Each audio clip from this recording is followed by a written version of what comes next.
Travis Muller is a prisoner in Texas. If the state has its way, he'll be dead within the hour.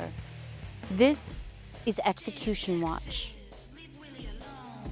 Huntsville, Texas, death penalty capital of the Western world, where prison staff is preparing to put Mullins to death by injecting him with a deliberate drug overdose.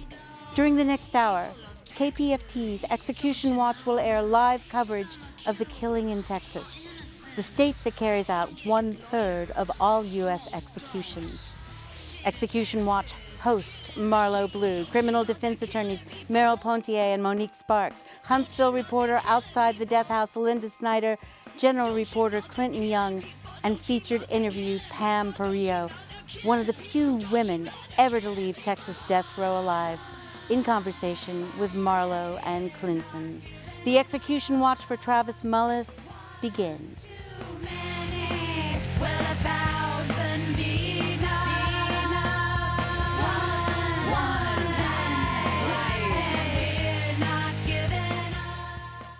Good evening. Tonight, the state of Texas ushers Travis Mullins into the death chamber.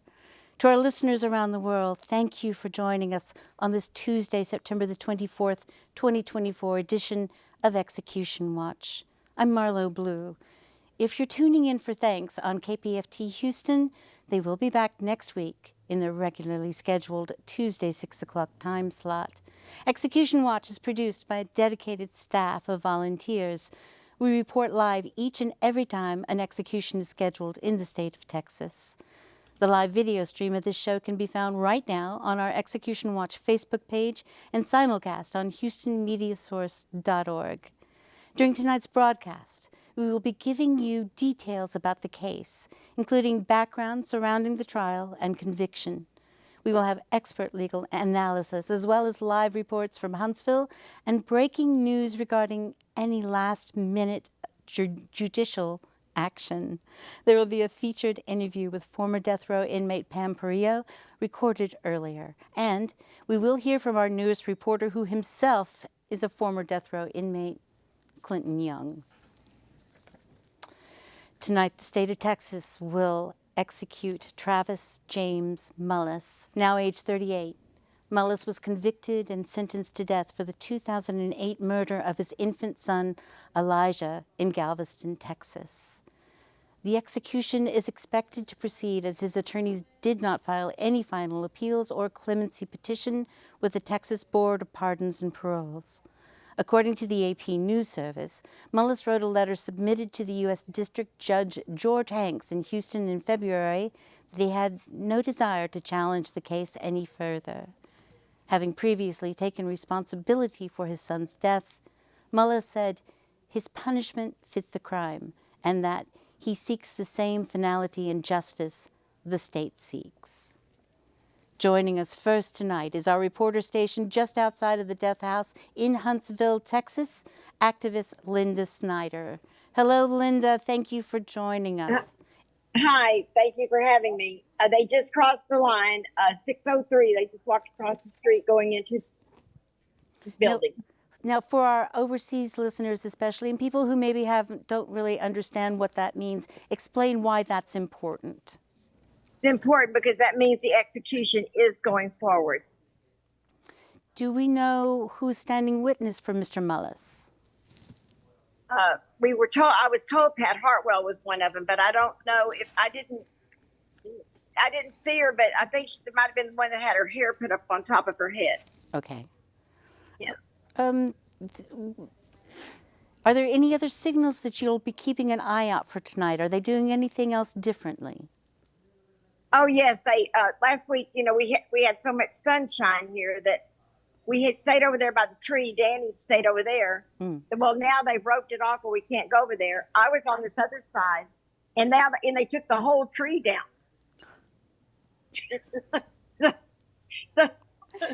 I think they were telling us something. Man, say the trees, huh? Yeah. To our radio listeners, that voice that you're hearing in your ear, that's Clinton Young joining us in. Clinton, do you have anything for Linda? It's East Texas heat, right? So stay cool. Maybe y'all need to bring one of them little canopy tents out there in the future, right? we're getting one. We got one ordered.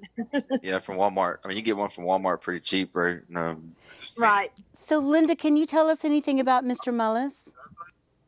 I really don't know anything much about him except that he wanted to be executed. I saw him. He was sitting next to the guy I was visiting a week ago, and he showed me a paper in the window that said all of his, everything's turned down because he asked to be executed. And so I said, well, I'll see you again one day, hopefully. And he said, I won't be going to heaven. He said, you probably won't see me. And I said, don't say that. I said, just ask God to forgive you. And he just laughed and he said, no, I really want to go. So that's all I know about him, really. He never was allowed to have any other visitors besides Pat. For some of our listeners, I should explain that Linda Snyder and Danny Allen are what we call the death row angels. You all minister in your own way to so many different people on death row and have relationships with them that humanize the people who are on death row, and we appreciate all the things that you do, as we appreciate you being our reporter there and our eyes on the ground. Thank you. Well, thank you, Linda. We're going to be coming back to Linda in a little bit when we hear more from them. Let's go first to our panel now and get some feedback on the different aspects of this case, if we can. Tonight's panel discussion is led by criminal defense attorney Merrill Pontier, and we welcome our very special guest, Houston criminal defense attorney Monique Sparks. Hi. Hello, ladies, both of you. I appreciate you. And of course, let's bring him in as well. Joining us as our reporter is Clinton Young, a former death row inmate. Merrill, let's start with you. Can you explain this case to us?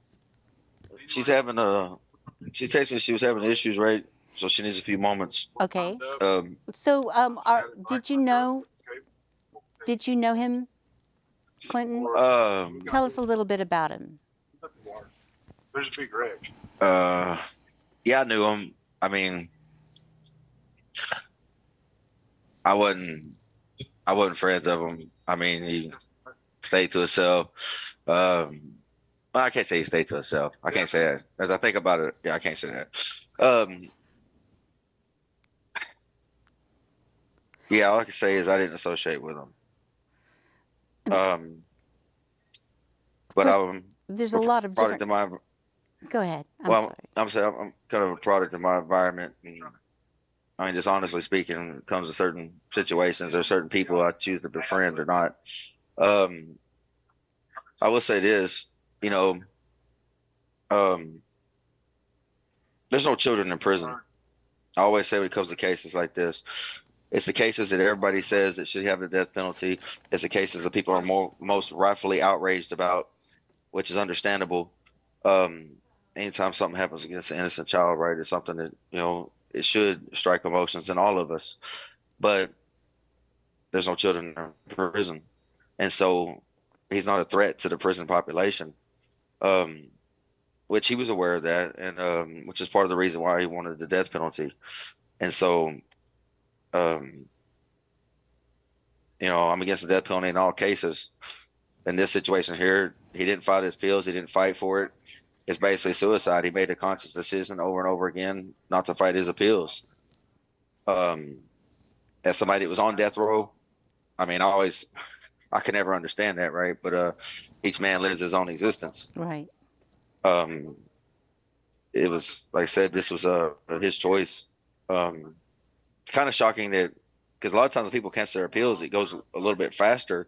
And so this kind of flies in the face. They always blame, I will say this, they always blame us, the men on death row, men and women that are on death row, for, like, when they're just like, oh, he's been on death row for 40 years or 30 years and blah, blah, blah. Like, it's somehow our fault. It's not. And this right here goes to show that we had no control over it. Okay. Here it is. He canceled his appeals. He didn't fight his state level appeals. And he was there for 10, 14, 15 years.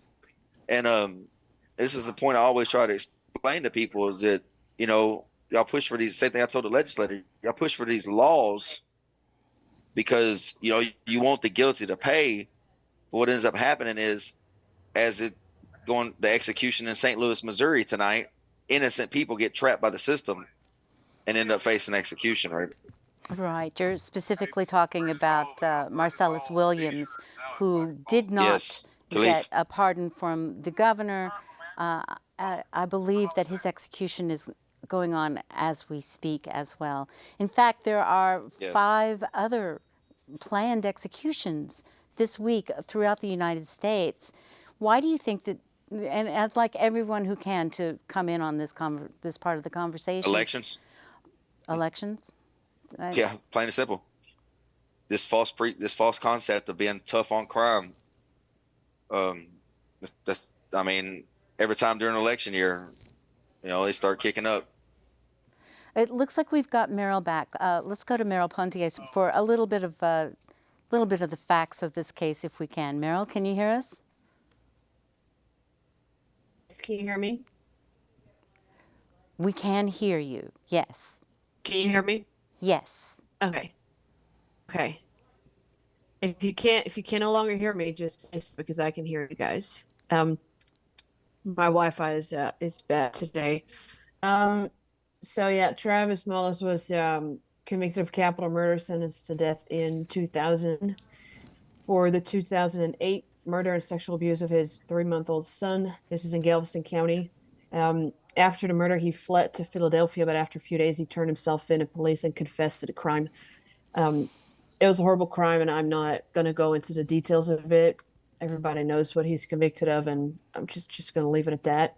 I will discuss, however, his appeals process, which was interesting because he kept going back and forth on whether he wanted to file something or wanted to fire his attorneys, starting with his direct appeal. During his direct appeal, the Mullis had asked the court to dismiss his court-appointed attorney and let him go forward pro se, which means you represent yourself. But since this is a death penalty case, courts are always hesitant to just let people represent themselves because the consequences are so great.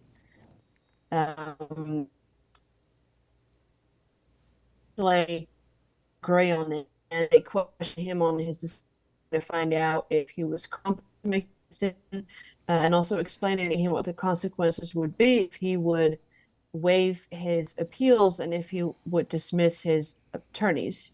But the court found him competent to make the decision, even though they explained to him, if you waive all your appeals, an execution date is likely going to be set sooner than later. But again, expressed his determination for giving up all his appeals. So the court finally agreed with him, and they let him represent himself and dismissed his attorney on direct appeal. So on direct appeal, he didn't file an appeal, didn't raise any claims. And so the court on its own, they still do a review, even though you don't file anything. They do that in the interest of justice, but they didn't find any error. And so in 2012, they just affirmed the conviction and sentence. In state habeas, Mullis was appointed counsel, and they did try to convince him to file state habeas petition. But his trial, actually found a news article about it where his trial counsel or the appeals counsel said, he went back and forth between being hopeful about litigation and wanting to waive any litigation. And for his habeas attorneys, it was a roller coaster ride that went up and down. And Mullis himself said during the appeals process, I've accepted my punishment the jury's given me. I have no issue with that punishment. I accept my consequence for my actions, and I'm chosen to stick with it. So the judge allowed Mullis to go pro se during his direct appeal, then also allowed him to waive his state habeas appeals. However, in 2013, Mullis did file a federal habeas petition, and he raised 17 grounds for relief, including issues with DNA testing that was done in the case and ineffective assistance of counsel. And after that, there was a lot of back and forth on whether Mullis wanted to go forward with this petition or not and fire his attorneys. And so eventually a competency hearing was scheduled for 2019. But when that hearing started, Mullis informed the court that he wanted to move forward with his habeas litigation. However, you can only file something in federal court if you first exhaust all your state court remedies. And Mullins had not done that because he didn't file anything in state court. So therefore, his federal habeas was denied in July 2021 without looking at the merits of his claims for appellate review by the Fifth Circuit. There was another hearing held 2023 to see if he was actually competent to waive his appeals, but they found that he did, and so he was denied really practically without having any appeals litigation at all. Let's talk a little bit about the question of competency. What does that actually make up? Monique, can you add into that? What a competency or a 46B hearing requires here is in Texas is whether you can assist your counsel and whether you understand the charges against you, and that does need to be raised at the state level and continue to be raised in appeal. Meryl, can you tell us a bit of what happened in the competency hearing? I wasn't clear based on her rendition of was a determination ever made in regards to his competency or not? She just sent me a text that it kicked her off. Okay. She's gonna try to come back on, right? Okay. So I guess my question is, was there ever a ruling in regards to his competency? Would kind of be my question. I know it's something that kept coming up throughout the case, whether he was competent or not, and the degree of his mental health issues, and whether he could have made these decisions freely and knowingly. Could he have made the decision to, not go forward with appeals and things of that nature? Were these freely and voluntary, and did he have the mental know-it-all to make these decisions? Is a question that I have. Right. How would you, and how would we know? Well, if again you go through the proper channels in your first part in your. Is this my water? Oh, I'm sorry. No problem. If you go through the appropriate channels, usually you get a psychiatrist or a neuropsych that does an evaluation. Usually the court does their own separate evaluation, and then a determination is done. I'm not sure based on the case whether in fact that he was ever evaluated for competency. And what kind of metrics are we looking at? Are they IQ? Are they ability to interact with other people? Competency is do you understand what's going on? Do you understand the charges against you? And can you assist your attorney? Can you help your attorney? Can you tell him or her the facts? Can you help be an assistance in your case? And do you even know what's going on? During the case, was he aware of what his charges were or what the process was, what in fact an appeal was? You can't waive something if you don't really know what it is. And competency can kind of go and come, and that's why it's something that continuously can be tested. So again, I don't know the details of what happened with that in this case, but it seems like it played a pretty big role, his competency. So that's kind of the first things that comes to question to me. There seems to have been some indication that he had had problems growing up. Yes. That he had had some sort of abuse, familial, and of course that continued on to the rest of his existence. It's sort of one of those situations where you don't. I don't know how to approach it. I don't know how people can say that. I don't know what standards they're using in this. But let me ask you about the attorneys. He had court-appointed attorneys. What would be the criteria for that? Are these all people who are briefed in this particular type of law? Yes. I would only imagine that in order to do a court-appointed capital case in Galveston, usually the attorneys that do capital cases are the cream of the crop in regards to qualifications. You have to be qualified to do a capital case, which meaning by trial experience, CLEs, that even you can be a defense attorney your whole life, but there's special issues in regards to what is required in a capital case that's different from any other case in both state and federal court. Can you give us some examples? So In a capital jury, you get more preemptory challenges, right? And those are challenges you can use to strike. In a regular felony, you get 10. In a capital, you get 15. In a capital death case, there are 3 questions as opposed to 1 that the jury has to answer to get to death. Well, actually there's 2 when there's no parties, right? So in Mr. Mullins, it's because it was just him, it was, is he a future danger? 1, and the jury has to say yes to that after they found him guilty of the offense. And then 2nd, was any information presented that shows he can be, that's mitigating, that shows he can be rehabilitated. And so for them to get to death, they had to find that he was both a future danger and there was no information presented in his trial that said, that spoke to him being rehabilitated in any kind of way. It's very interesting. Now, in a capital punishment type of situation, in an existence like this, is it a broader jury pool to choose from? No, it's the same jury pool, and once they answer those 2 questions, that's it.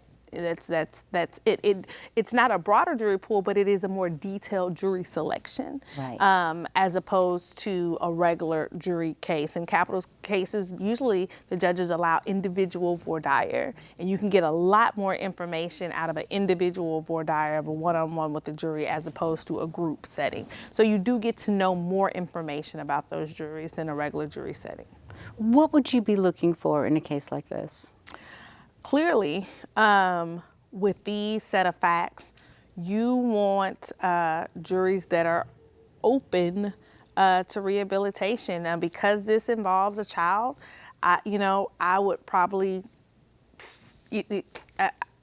I don't think there is a jury that's okay with harming children, but I think that mothers or young mothers or just people, even maybe people that have struggled with having children, those would not be the appropriate type of jurors in this case. I think that the best potential juror will be somebody that has a great understanding of mental illness, maybe a family member, a friend, and can understand how someone doesn't have the mental faculties to understand their actions, are being under whatever kind of mental illness, if he had one, that this would cause someone to do something like that. Excuse me. Yeah, because Go ahead, Clinton. yeah, but I mean, because stable, well-structured adults that are commit generally heinous offenses, right? And so it's clear that there's a lot of things that go on in people's back. I mean, it's just a fact, from guys that I was on death row with. I mean, it wasn't full of rich people that came from stable and well-structured homes, right? Right. And in great neighborhoods. And there might have been a couple of exceptions to the rule, but most of them had been through the foster care system. Most of them was in poverty. Most of them had some type of mental illness or drug problem, and et cetera. And so you had asked her about attorneys. Monique, have you done a death penalty case? Not death penalty, no. Okay, I would say this, and I just have to say this because I got a lot of friends on death row that heard you say that cream of the crop comment, Okay. and they would dispute you on that. Okay. You never doing a death penalty case, I would have you represent me before most of the so-called qualified death penalty attorneys. Let me say this, Clinton. Let me say this. I think that you have to, and I've worked with, and again, it's with anything. I used to office with Catherine Scardino. She was a great lawyer that did capital murder work, right? And I worked with her until the end, until she retired, and she never lost heart, right? But then there are some people that start out, and this is with anything, start out very excited. But clearly with this work, because I don't do death capitals, right? I see a lot more wins than somebody that does death capital work, right? I have a lot more dismissals and good days in court than somebody that does death penalty work. And so I think what happens is, I understand what you're saying, Clinton, about the cream of the crop. I think these are well-qualified lawyers, but I think this system of losing and seeing your clients go through this process wears you down. And I think that it's up to the lawyer to kind of do a self-check when they have lost heart, or when they no longer have the same zeal to continue to fight, even knowing that they're up against these insurmountable odds. So I think that most of them have the qualifications, is whether they've lost heart in this work, because it's the hardest thing that you can do. So I agree. I'm sure there's a lot of people on death row that disagree with me in regards to qualifications, but they're qualified to do it. Whether their heart is still in it is a separate question. And whether they still have the fight, because this is not for the faint-hearted. This is a different kind of, it's just a different kind of fight. And so. Well, isn't that part of the system, though, to wear everyone down? Absolutely. Absolutely. The system. The inmates. Absolutely. The people who are involved, the lawyers, everyone. Absolutely. And I know we have another execution scheduled on October 1st. That's right. What it does is the lawyer, for years, they are the lawyer the trial lawyer or even the appellate lawyer, it just becomes kind of a situation where it's one kind of, everybody kind of turns against each other. And clearly the goal is to get to a great outcome, but it's a grueling work as a capital defense lawyer. You're always, basically, you're always going to be checked on your work. Yeah, so it's a hard job, and I think that it's something you have to constantly check your heart and mind and make sure you're still in it. I would agree with you on that. I mean, like I said, I'll say this. I really appreciate and I respect you as an attorney that is your line of thinking. And I would say that, for example, in Harris County, a lot of guys will say that the representation has gotten better. So now that people like Jerry Garino and Jerome Galvage can no longer represent people in death penalty cases, because their heart was never in it. But yeah, there is good attorneys. You're right. It does wear them down. I mean, I see it. It's hard. And plus there's also not just to blame attorneys though, because there's a lot of laws that are passed that tie attorneys' hands. I mean, the rules of evidence, et cetera, et cetera. I mean, in trials and how things are supposed to be appealed. I mean, raised and objected to. And they say, oh, well, like there was an issue I was supposed to have. I mean, I would have guaranteed got a new trial on it. And they said that my attorney did not make a federal objection to it. But I mean, he stated the Texas Constitution objections. Then he said, and I also object on the grounds of the 14th Amendment and the due process and another one. And so I forget the other amendment he cited. And they said that, well, nothing that the 14th Amendment of the Texas Constitution doesn't mirror the 14th Amendment of the federal Constitution. But the CCA said that he didn't basically object properly. He didn't preserve the error. Right. Preserve error. And so I would have won on my direct appeal, but because of that, I lost. But I mean, so yeah, that's the bad thing, is that there's just a lot of laws that just tie their hands. And like I said, that's one of the things also I drove home to Moody and Leach and company at the House of Representatives is, they pass these laws and they might have good intentions, but the Court of Criminal Appeals interprets it in the most extreme manner. Yeah. And because of the AEDPA, once the state court rulings come down, I mean, federal judges' hands are tied, right? And a lot of times you can have the smartest and lawyer with the best heart, and I mean, if the trial lawyer didn't do the right thing or a change in law, it don't matter, right? So let's let our radio audience know a little bit more about what's going on. Again, you are listening to KPFT 90.1 FM. The time is coming up on 6:30. You are listening to a very special edition of Execution Watch, where we are here while the state of Texas is executing Travis Mullis. We will have a little bit more on that in just a moment. But Pam Perillo, when we gathered on July the 16th for the vigil of Ruben Gutierrez, the Supreme Court of the United States blocked his execution. Our interview of former death row inmate Pam Perillo was recorded while we were off of the air, and here in its entirety is that interview. In the studio is Larry Douglas. Hello, Larry. Hello, Marlo. Hello, Pam. And we are here with Pam Perillo. Hi, Pam. Thank you for joining us today. You have an interesting life, definitely. You were on Texas's death row for almost 40 years. What goes on in your mind on an execution day like today? I'm just so grateful. I came 2 days away from my execution, so I know what he's going through right now. It's just amazing to me that he did get a stay. I'm very, very happy for him. But I was on death row for 20 years. I had 2 different execution dates. I heard the man earlier talking about Jim Skelton. He was actually my attorney. Right.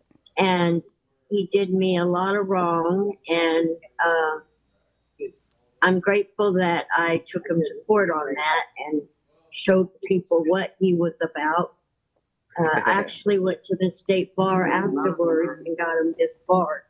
So, as you know, he was having sex with the star state witness against me, Linda Fletcher, and she was my co-defendant, and he was my lead attorney. And so the court of the Fifth Circuit overturned my case on conflict of interest and ineffective counsel because of Skelton. And so my case was overturned, thank God. I guess I should thank Linda in a way, but so I did 20 years on death row, 2 execution dates. I spent another 20 years in population before I made parole.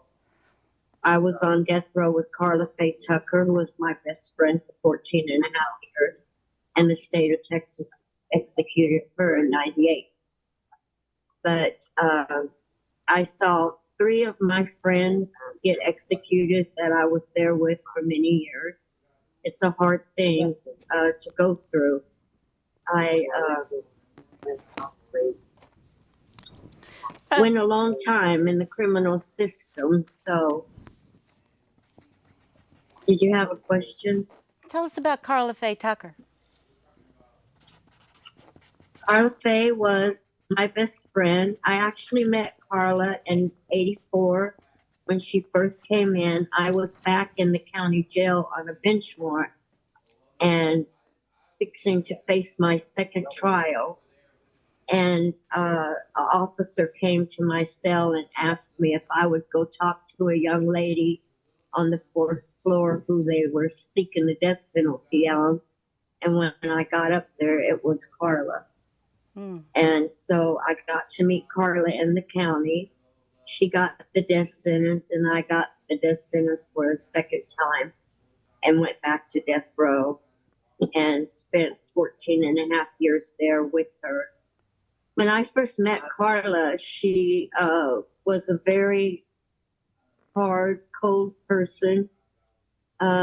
She actually went to a teen challenge Bible study that came into the county jail. She walked out of there and took a Bible off the table, and she thought she was stealing it, but they were actually free Bibles. She went back to her cell. Yeah, she went back to her cell and started reading it. And the next thing she knew, she woke up in a pile of tears. It was the first time Carla had ever read the Bible. So she gave her life to Jesus then and went back to death row with me. And I just saw an amazing transformation in that young girl. And a lot of people say that you get jailhouse religion, and a lot of people do. I've seen it. But I've never seen a person so real about her walk and her life. And it was sad to me that when Carla had her date, the media turned it into a gender issue where if they execute the men, they should execute the females for the same crimes. And so it was very publicized. She was the first female to be executed in over 100 years. The last one was a lady named Shapita Rodriguez, who was executed in about 100 years ago.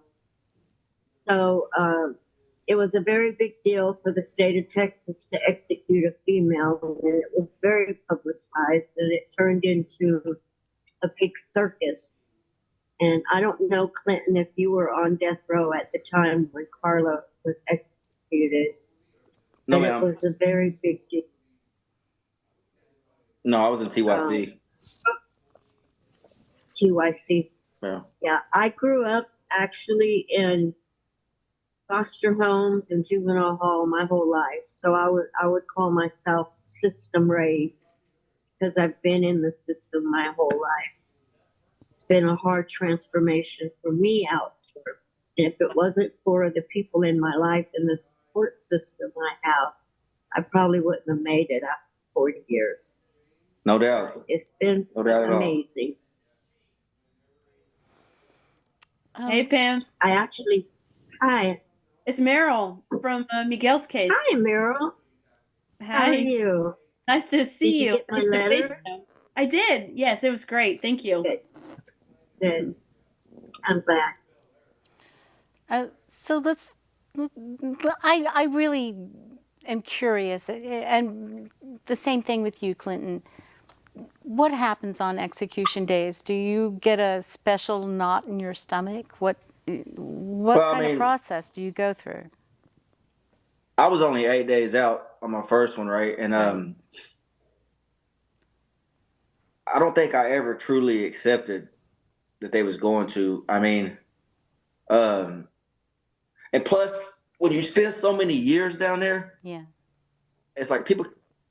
I don't know if it's the same for the women that were on death row because they don't have the revolving door of executions like it was when I first came to death row. You know, when I first came to death row, they were knocking out 20, 30 a year. Right.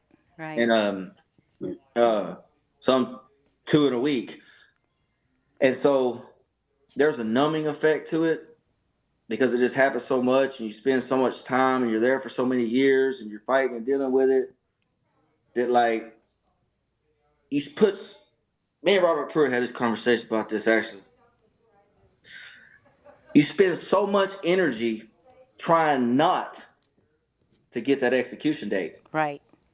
That when you finally end up getting it, you're like, well, all right. And it just, I mean, there's certainly not an acceptance that comes with it. Some people they do, right? But it's certainly not an acceptance. It's just, your mind switches gears. It's really hard to explain, right? It's just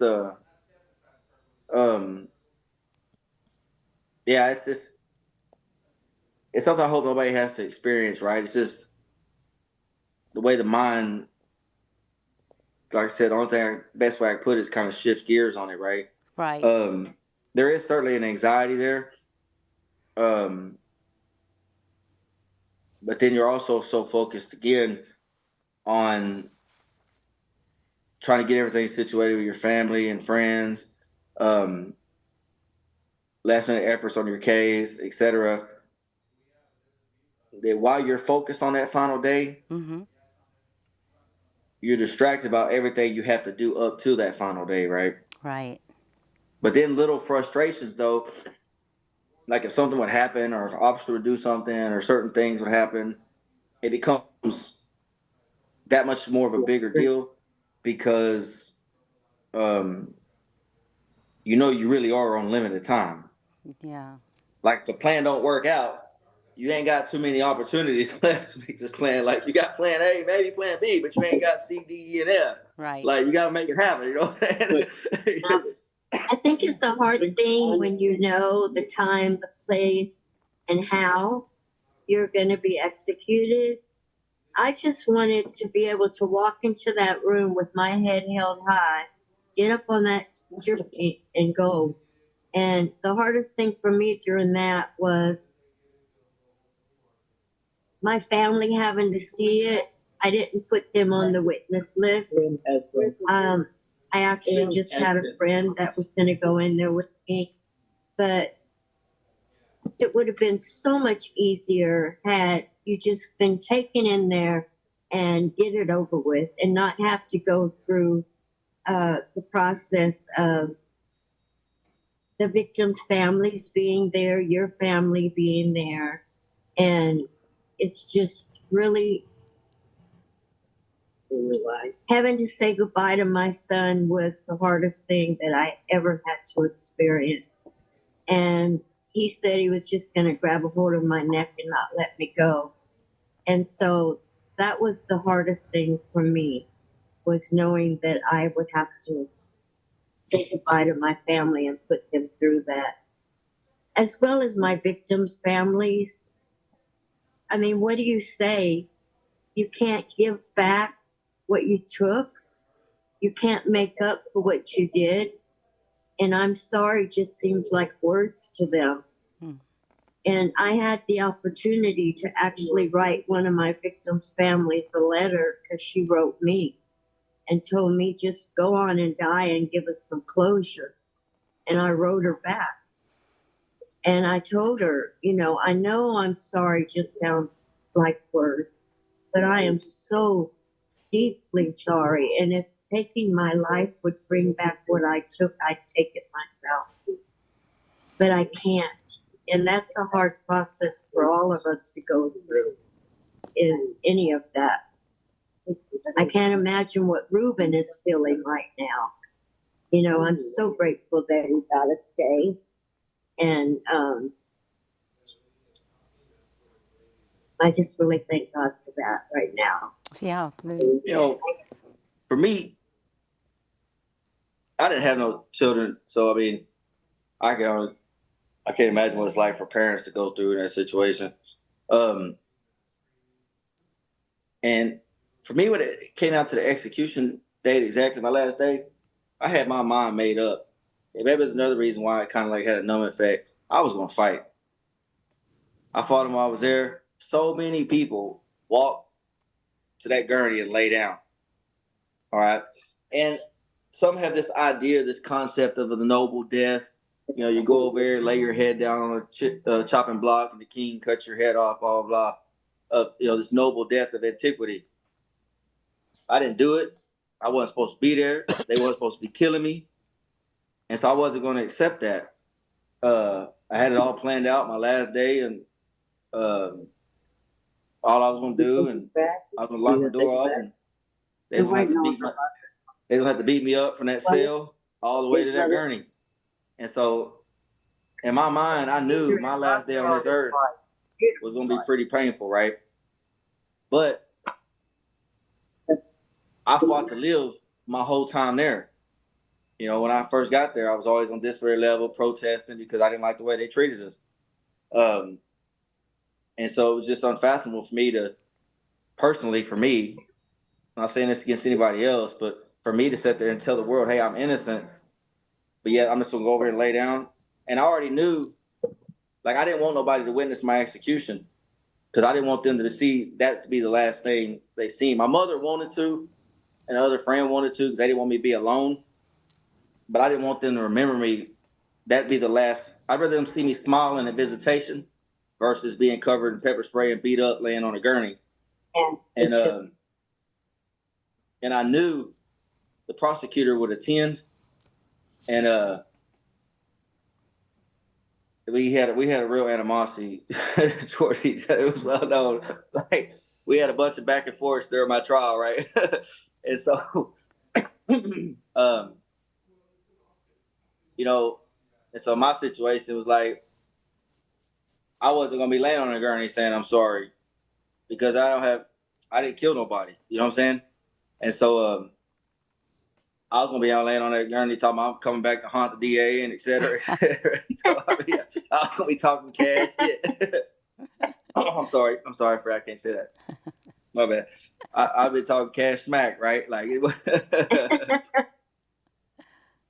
I don't blame but I mean, it's just, and like Reuben, I can kind of get an idea of what he's feeling because I was there with Lester Bauer. Lester Bauer had like what 12 execution dates or something crazy like that. Something crazy. Robert Pruitt had like 5 or 6. At least. I mean, and when you get over to that Walls unit, it's just like what they all said was they didn't want to, but when they got to that point, mentally, they was at peace, for example, right? Like, you know, it's going to happen, if you will. And when you go through it so many times, it's like if a person takes you on the street and puts a gun to your head and sit there playing with you, pulling the trigger, pointing at the trigger, eventually you're going to say, hey, look, man, whatever. Yeah, I mean, just whatever, man. Like, you know, and that's a cold way to look at it. It's just, like I said, it happens so much. And I mean, really, it should be unconstitutional, like a person have to go through all these execution dates. I mean, if people say the system works, well, if the system works, then Lester Bauer, for example, wouldn't have had 10, 11, 12 execution dates. Right. Which clearly shows there's problems in the law, there's problems in the system, and et cetera, right? Yeah. And so, my dog started to bark. But, yeah, I mean. Let me ask you both the question. You know, one of the things they say when they do, one of the things that all of our institutions say is that they will specifically prepare you with the tools needed to turn your lives around successfully if and you ever get out.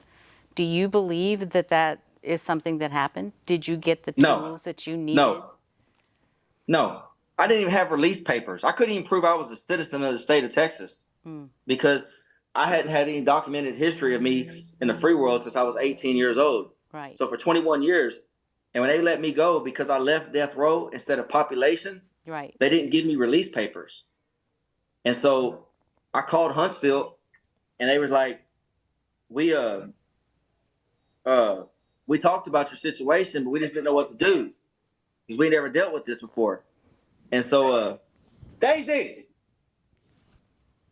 But so anyways, that's my dog. But I didn't have release papers, so when I wanted to go get identification and et cetera, I couldn't prove I was a citizen. You know, I mean, I spent 20 years in solitary confinement. They didn't make me go to therapy or nothing.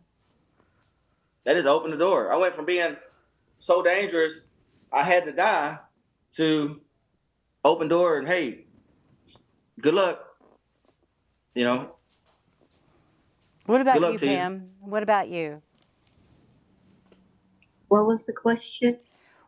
Do you feel like when you left what is now, the Mountain View unit or the Patrick L. O'Daniel unit, which is, I guess, what they call it now, do you feel like you had the tools that you needed to live in society again? I wouldn't say I had the tools to live in society because I didn't even know what society was anymore. I went in when I was 24 years old. Right. I came out when I was 64.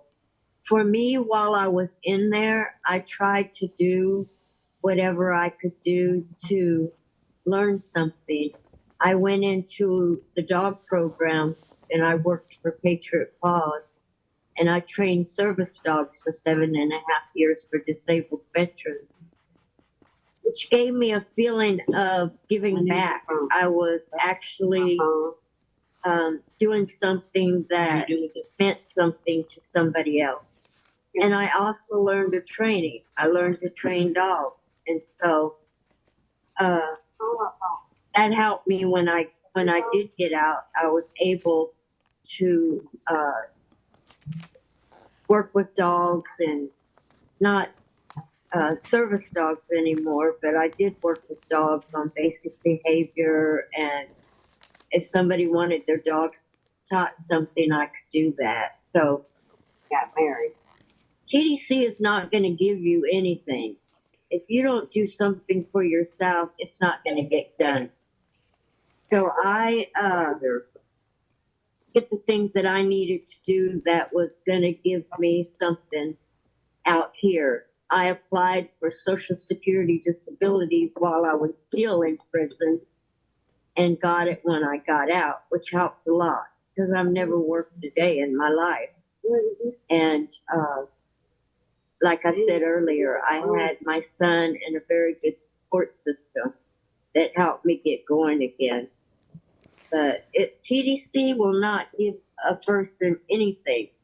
So we got to do everything for ourselves.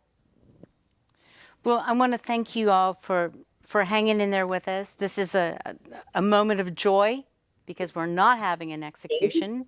We are very happy about that. I want to thank you again, Pam Perillo, for joining us, and Clinton Young. Meryl was with us earlier, Meryl Pontier, and of course, Larry Douglas. We're going to wrap this up here on Facebook Live for Execution Watch for KPFT 90.1.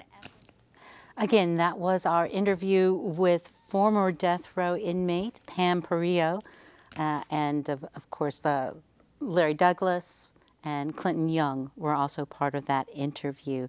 Let's go back to our reporter station just outside of the death house in Huntsville, Texas, Linda Snyder. Linda. Some very weird news. When we thought the media and the witnesses had gone across at 6:03, it was just the media. The witnesses just went across at 6:36. So because we saw Pat Hartwell in the witnesses, we didn't see her in the beginning, but we thought we just, if there were so many of them, we didn't know, and they didn't tell us it was just media crossing. So we don't know what happened that the witnesses didn't go across until now. We'll be looking into that. Thank you for your eyewitness report on that. I say it's news, not good news. Yeah, exactly, Clinton. When you hear something like that, it puts another chill up your spine because it really does just delay the process a little bit longer and a little bit longer. Have you ever had any other experiences like this, Linda? No, this is all of us are talking about it. We've never seen this happen. How many people are out there with you tonight, by the way? There's probably about 20 people, and then we have a bunch of students from the university. Right. And of course, they have a big criminal justice department there where they actually teach law and different jurisprudence law and criteria. So that's interesting. Are they pro or anti-death penalty? I think most of them do not want the death penalty, but I don't really know that for a fact, but they seem to not want it. So thank you so much, Linda. We appreciate it. Sorry, I just messed up, but I didn't know. We didn't know. All of us. Of course not. And we'll verify that as best we can on this end before the end of our show, which of course is coming up quickly. Thank you. If you get any more news, signal to us so that we can get it before we end here at 6:56. Okay. Clinton, something like this, we were just talking about Ruben Gutierrez and how he escaped again, as the case may be, what actually happened. What is the scuttlebutt when something like that does happen? What do they say? I can't get the thing to when they come back onto the row? I mean, I've heard everything from I'm back, there's always, of course, a lot of joy. I mean, you see, I go right. I think the only person I seen that was disappointed was a guy named Zimmerman, little Z, in 2003, 2004. But he wanted to go, and he was he was determined to go, right? And he had made up his mind. He was really religious, and he was disappointed he got to stay. Wow. But other than that, he was the only one seen disappointed. But and everybody else eat bats, and they're pretty happy. Right.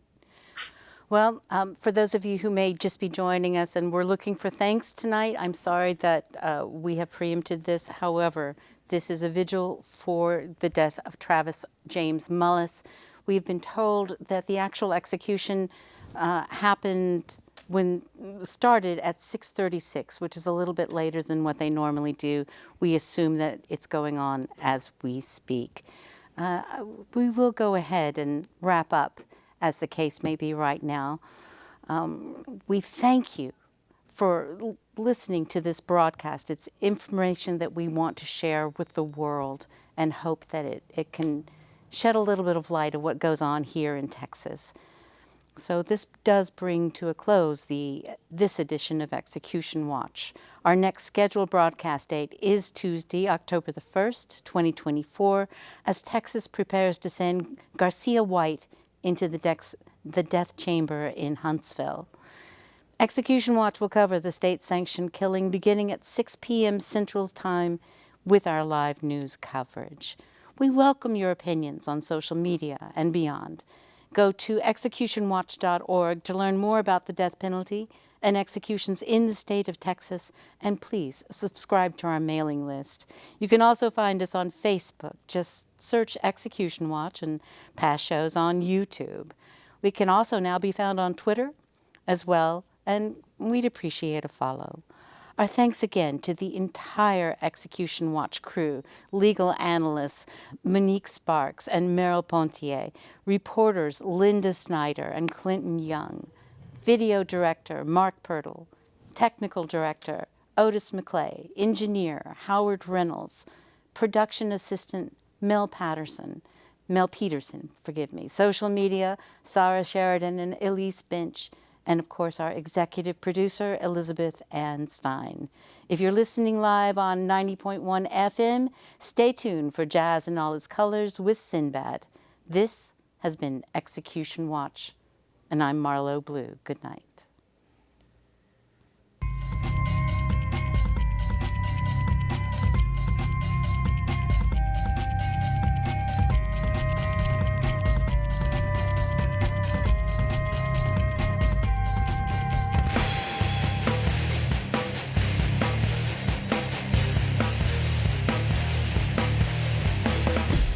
State of Texas, leave Willie alone. The government killed the most. Got a problem, death row. Ever wonder where money goes? People of Texas, don't you know? Some accused are innocent. Some get good lawyers, most don't. State of Texas, killing machine. Don't you know they're killing people?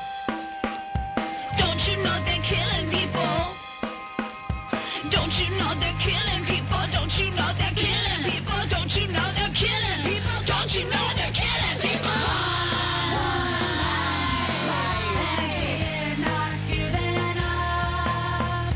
One's too many. Will 1,000 be enough? One life. We're not giving up. One's too many and 1,000.